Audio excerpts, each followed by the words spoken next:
Hi, and welcome to Healthy Canadians, your space for nuanced conversations and expert insights about the health topics that matter to all of us. I'm your host, Megan Bayan. Step aside, Ace Ventura. My guest today is Anne-Marie Lowe, Public Health Agency of Canada's lead pet detective. Okay, not really. Anne-Marie is the manager of the assessment and detection team working in the Outbreak Management Division at the Public Health Agency of Canada. Today, we're talking about pets and enteric illnesses. If you have a pet at home or thinking about getting one, this episode is for you. Although Healthy Canadians is brought to you by Health Canada and the Public Health Agency of Canada, what we discuss won't always reflect the official positions or policies of the Government of Canada. But that's okay. These are conversations, not news releases. Okay, let's talk about pets and enteric illnesses. Welcome, Anne-Marie. Thanks for joining us today at Healthy Canadians. Thank you. So today we're talking about pets and enteric illnesses. We love our pets. We were just talking about our pets here in the studio. They are part of our families. We spend lots of time, energy, and honestly money on them to keep them happy and healthy. But we also want to keep ourselves healthy. So there's certain elements of owning a pet that can make us sick, and we're going to talk about those today, and we're going to talk about what we can do about it. So let's start with the basics. What is an enteric illness? So enteric diseases are caused by microorganisms such as viruses, bacteria, parasites. They cause gastrointestinal illnesses, so an upset tummy. And these diseases most frequently result from consuming contaminated food or water, or as we're talking today, can spread from animals to people. And they can also spread from person to person as well. Okay. So how would you know if you had that kind of illness? Like, what are the signs and symptoms? So there is a diversity of symptoms. They usually start, let's say in the case of salmonella, within 6 to 72 hours after the person has been exposed to contaminated product. So they may experience chills, fever, nausea, diarrhea, vomiting, sudden headache, and most symptoms will end within 4 to 7 days. Usually people recover completely on their own, but some people may develop more serious illness that will require hospital care, and they may lead to long-lasting health effect or even death sometimes. Who is most at risk of severe illness? Usually we see most severe diseases in kids who are less than 5-year-old, in immunocompromised people, in elderly people, and also pregnant people. When we talk about pets-related diseases for pregnant people, sometimes people will think about toxoplasmosis. When they have a cat, they're going to be recommended to behave differently around the cat while being pregnant. But there are other microorganisms that can make them quite sick, unfortunately. Okay, so those are like some of those symptoms you just described are like pretty common. How would I know what I'm getting sick from? That's a good question. So with those symptoms, as described, you may not necessarily go see your doctor, let's say. But some people will get so sick that they're going to be like, okay, I got to go get help.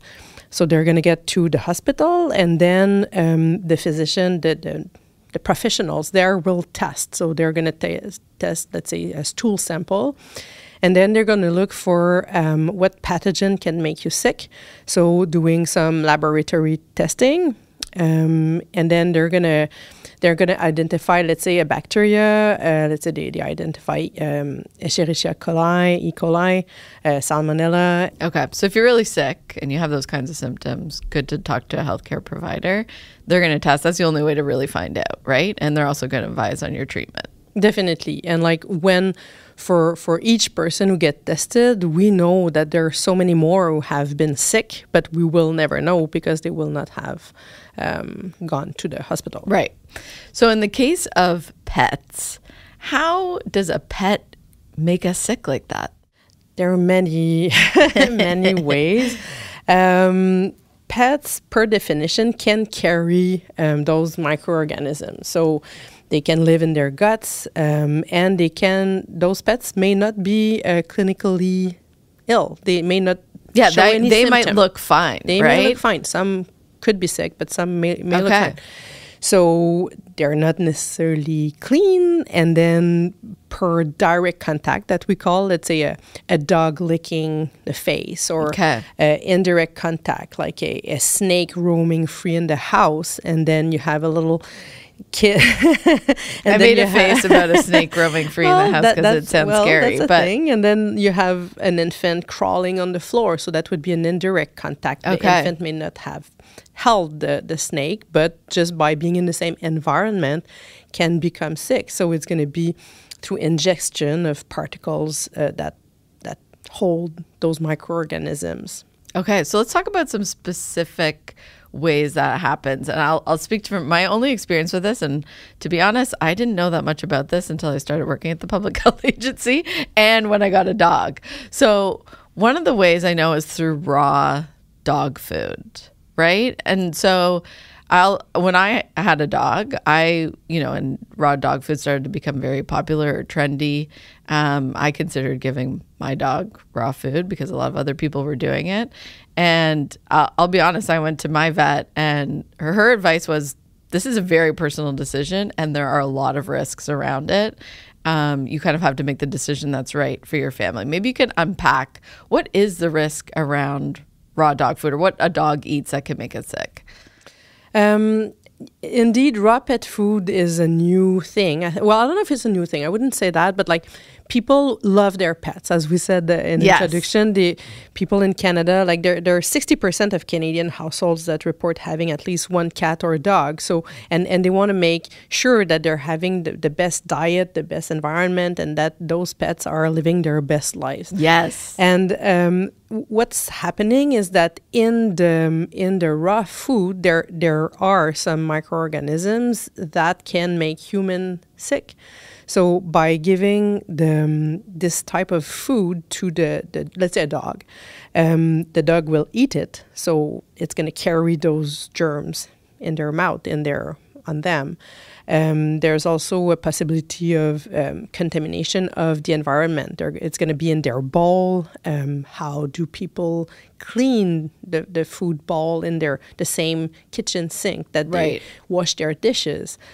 So there may be many ways of contamination, and as we said, like the animal itself will not necessarily become sick from that. So then if a dog, you're then interacting with the dog, you're kissing the dog, you're petting the dog, the kids are getting on the floor with the dog, that's when the illness could be passed on from the dog to you, right? Yeah, exactly. And like in those what we call zoonotic outbreaks, zoonotic, it means that it's the microorganisms are transmitted from animals to human. We always see a higher proportion of children among ill people, so they're most at risk of becoming sick. They may not be that compliant with hand hygiene, Right. with good hygiene.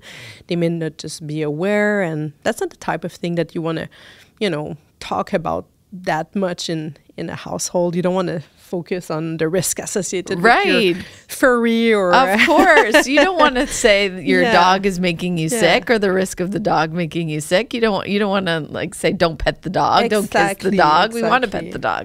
But at the same time, so kids are disproportionately represented in those zoonotic outbreaks, but at the same time, I think it's the right thing to talk about that, to make sure that it's the right behaviors are Right. are done by everybody in the house, especially if there are some members of the family who are part of what we say like a vulnerable population, like Right. kids under 5-year-old, pregnant people, elder people, people who are immunocompromised. So not saying don't have a pet or get rid of your pet, but it's more like having the right pet for each family. I think that is what matters, and to make sure that Right. those people who may be more at risk know how to behave around Right. them. And I guess like coming back to the raw dog food thing, because, and I don't want, we could do a whole episode probably on raw dog. And I think people are interested in it, but I think also what you're saying is that like that's a personal choice about whether you're going to even have that level of risk or not, because using raw dog food does present a level of risk, right?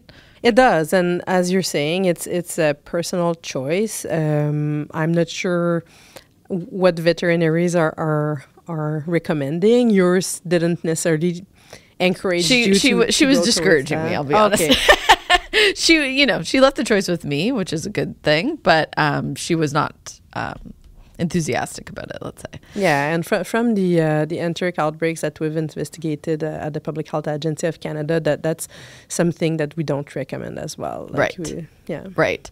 And you would want to apply your same food safety practices that you have probably for yourself in your own kitchen to the dog food as well, right? So probably I could see people like letting their guard down a little bit when you're thinking about like cleaning the dog's bowl really well all the time and the area.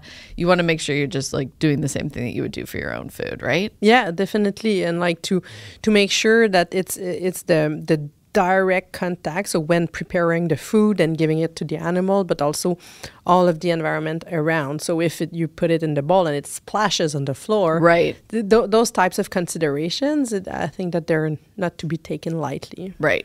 And then just managing the sort of, if you are doing it, managing the behaviors of everyone in the household and being mindful of who's in the household and who might be vulnerable as well.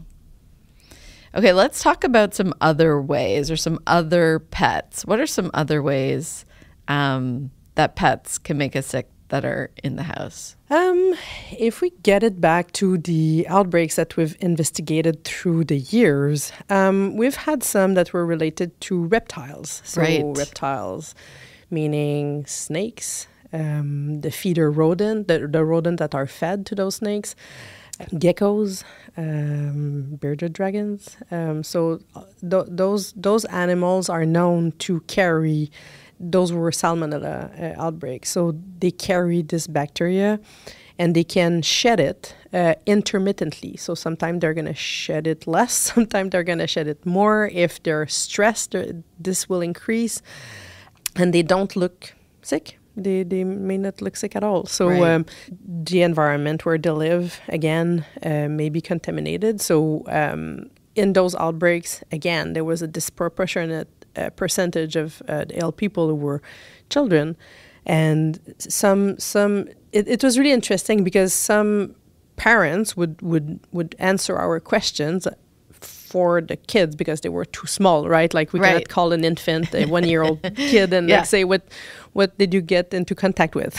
Yeah. And then the parent would be surprised. It would be like, yeah, we have a snake at home, but my baby is 1 year old. Like they don't clean their cage. They don't hold it. But then the snake roams free in the house, or the parent holds the reptile and then they hold their little one in their arm, and it's, let's say, the shirt that is contaminated. So that's what we call indirect contact. Okay. And so those are pets that kind of, they're known to carry salmonella. And throughout the years, we also had pet hedgehogs related outbreaks. Oh no! Yeah, they're cute. They're so cute. I know they're cute. And with Sonic movie, everybody wanted a hedgehog. Okay, so tell me how a hedgehog then passes on bacteria. That's the same concept in the sense that they carry some microorganisms that don't necessarily make themselves sick, but that can be harmful to humans. And people like to cuddle their hedgehog. They want to kiss them. They want to pet them. They put little buckles on them, and that's the same contamination process of like if I kiss my hedgehog and the hedgehog decided that it was covering itself into their own saliva because for that's what they do as a behavior. Well, then you just end up catching whatever they're carrying, and that was So we've seen that, and like encountering a hedgehog is pretty memorable. So people would fully remember when we were asking, did you touch a hedgehog or do you have a hedgehog? It was like fully yes. I know when, and it makes sense. Yeah, that makes sense. Okay, so if I own a reptile or a hedgehog, am I worried about this risk could happen at any point, or is it at the point of like I'm buying a hedgehog and it might come with bacteria, or I'm buying a gecko and there might be salmonella? Like, can this risk happen at like any time? That's a really good question, because when you get a pet into your home, it's a change in your lifestyle, right? Well, it is in theirs as well, and it causes stress. So let's say we talk about reptiles, the stress may increase the shedding of the microorganisms. So yes, indeed, when having a new pet, it may increase the risk, but I wouldn't cut the risk into slices in a sense of, I think we have to assume that those microorganisms are there and that it can happen, and we will not know necessarily when it's a higher risk or not. But introducing a new pet in a home is a stressor for them. Okay, I think that's really good advice for people, that like the risk is, let's just assume for these certain kinds of pets that there's a certain risk there, and you just want to be really mindful of how you're handling them, keeping things clean, secondary sort of exposure to other people. And I'm just going to reiterate what you already said. We're not saying don't get a hedgehog, right? We love hedgehogs. We're not saying don't get a reptile. We're just saying you need to be aware of these risks and make some certain decisions around them, right? Exactly. It's like the right pet for each family, and maybe it's not the right time if you have a baby crawling around or you're holding them, or maybe you want to give a responsibility to your kid of cleaning their raw pet food bowl. Maybe it's not the right responsibility. Those types of considerations. You just want to make an informed choice. Yeah. Okay, so you touched a little bit about on like what an investigation looks like for public health agency, or how you talk to people when these things happen. I think this is super interesting. Can you just like unpack for us a little bit about like, how does an investigation happen? How do you find out something, there might be a problem? So as I said, when someone is sick, they're going to go seek healthcare. And then they're gonna test to find what's causing their illness. So if it's a bacteria, it's gonna go get the genome sequence. So that's a highly technical type of test that they do it in the laboratory, where they're gonna find exactly the genetic profile of a given bacteria. How do they get that sample from people? Most are from stool. So it's stool sample, then they do whatever they have to do in the lab, and then they extract the bacteria and they sequence their genome. And then this is happening and at the Public Health Agency of Canada, my team, the assessment and detection team, is within the outbreak management division. So we work really closely with the national laboratory, National Microbiology Laboratory in Winnipeg, where they're going to identify clusters of cases. So who in Canada was ill because of the same pathogen, and by saying same, it's genetically related bacteria. So then it can be a Listeria cluster, it can be a Salmonella cluster, an E. coli cluster, and then we're going to get those clusters of cases. So the only information we have is that those people in X, Y, or Z province or territory were ill. They seem like they have the same pathogen. What could be the cause? So we're going to be following up with our provincial and territorial public health counterparts. And on their side, they will likely have already investigated their case, the person who's ill. So a public They've health already nurse, talked to them. They will have called them on the phone, asked questions from a questionnaire, predetermined questions. And then we're going to ask, okay, can you share with us this epidemiological information so we can do our detective work and find out, is there something common that they report having been exposed to? When we talk about food, it can be, 7 days before their illness, they all reported, I don't know, romaine lettuce or kimchi or cantaloupe. Exactly. So sometimes it's not that simple. We're not necessarily going to be able to identify from the get-go that there is something common. So we have to do some more work, some more digging to understand, is it something common that they all experienced that made them sick? And if we, through signals that we're picking up, if we it seems like it is, then we have a whole response team who will take this cluster of cases, and then we activate nationally in Canada what we call an outbreak investigation coordination committee.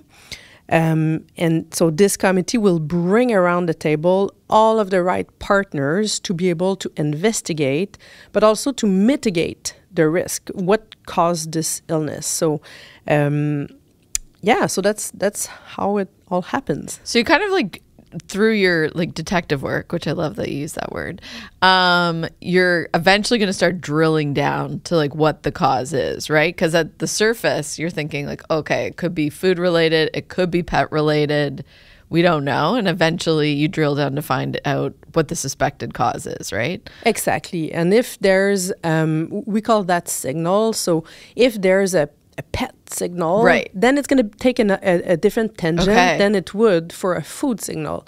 Because if it's a foodborne outbreak, at the end of the day, if the cause is, the source is identified, the product can be recalled from the market to make sure that no more people will get sick. But if it's a pet, we cannot recall pets. We can't, thank God we can't recall pets. We cannot recall pets. So, but what we have is to be able to communicate with Canadians. So we're going to be releasing public health notices that are going to be picked up by the media. People will hear about, well, there's another outbreak related to snakes and their feeder rodents. Canadians, please pay attention to those recommendations. So it's really through educational messages that we can reach out. We also reach out to the industry. We have different manners of doing our public health interventions, but they're different than when it's a foodborne outbreak. So I guess a lot of people probably need to know when it is a pet situation, right? Like you said, it gets picked up by the media, but then there's also probably industry that needs to know. Like if I have a pet gecko, I might hear about that on the news, right? But like, do you need to let like pet stores know and veterinarians? Like, what's their role in this? Through years, we're connecting.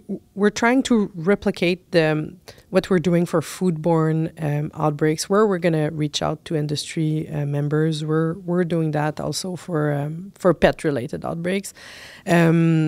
Connecting with some networks to penetrate like those professionals, but they sometimes they're already aware, but it's not necessarily like shared with customers. So but at the end of the day, no one wants people to be sick, to get sick, right? So it's in everybody's interest to make things right. Yeah. So what if, like, say I have a reptile or a hedgehog or I guess any pet, what is my role? Like, what should I be paying attention to? And then if I'm sick, should I be reporting it always to my doctor? Well, I think that knowing the risk is the first thing. So being aware that those pets, they're cute, they're fascinating, kids are curious about them, but knowing that they can carry those germs is the first thing. You don't want to be ignorant about those risks. So once you know that, you can adapt how you're going to care for them and give them their best life. So I think that's the role of everybody who owns those pets. And make sure that if the pet is sick, to seek veterinary care. If someone in the household is sick, well, could it be this? Couldn't be. But like, if of course, like it gets back to if someone is super sick, seek your doctors. Go get help. Healthcare. Get in the healthcare system. But was there any investigation that you worked on that was like particularly interesting or tricky? Well, are they all? I'd say that they're all tricky. Are they all tricky? Deciding whether something is making someone sick, romaine or cantaloupe or a hedgehog. They're definitely tricky. Some unfold really rapidly. Some others we really have to dig and ask questions, and we feel we're turning around, something and we cannot put our fingers, we don't solve them all. That's obviously like the goal, to be able to identify a common source. But some go away and then you never actually figure out what the source is. Oh, yeah. And then you have to move away because to move on because there's something else that you need to pay attention to.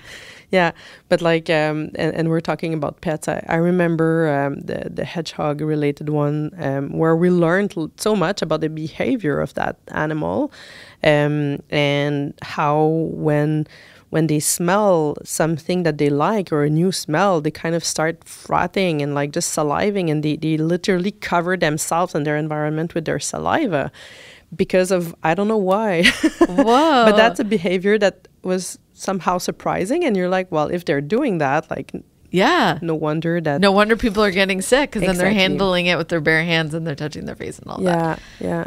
That's so cool. I think you've provided a lot of practical information. I would love to know also just about you, like, what got you into this work? I can tell you're like very excited by it and very passionate about it. How did you get here?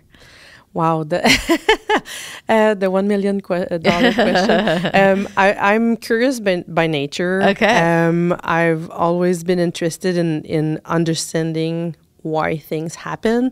I studied biology. After that, public health, epidemiology, and to me, outbreak investigations, they're related to action. We're never bored. There is never a dull moment. There's always something new. We have to work as teams.